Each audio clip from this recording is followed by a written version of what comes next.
waaw d'abord maa ngi leen di nuyu yéen ñëpp di kontaan bu baax a baax ci teewaay bi di wax ni alhamdulilahi rabi alamin alhamdulilahi rabi alamin ndax tey ku ma gis may toog di wax ci Mouhamed nii dinañ xam ni du jaas ndax Mouhamed dafa nekk sama doom du ma wax sama rakk de sama doom la ndax bëtu doom laa ko mës a xoolee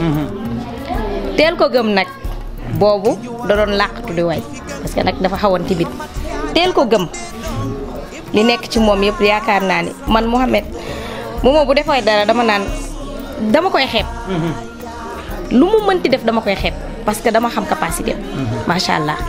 bu taxawee fëgg dëndam ne dafa mën a way barki Seydina Mouhamed li nit ñi xam li nekk ci biir moo ko ëpp xam naa ko bu baax a baax loolu du tey fu nekk ànd nañ fa ci lu nekk dugg nañ ci mu jox carrière am nag gëdd goo xamante ni loolu dafay wan yoon bi Sabel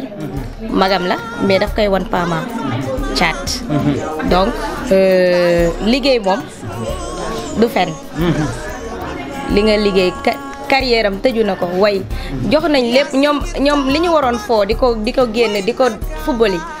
dañ ko def ci seen carrière musicale donc lu ñu am tey macha allah mérité dañ ko te ñun ñi ngi xool plus barki démb loolu laa ko wax ma ne ko yëpp soxlawu ma ko man ci na yëg ci kaw rek loolu lañ soxla ci ñoom te ñi ngi gis ay résultats parce que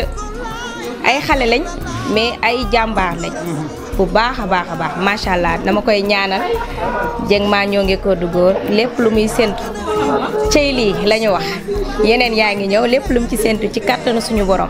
yal na ko am barki Seydina Mouhamed Awa Dieng la waaw ok merci beaucoup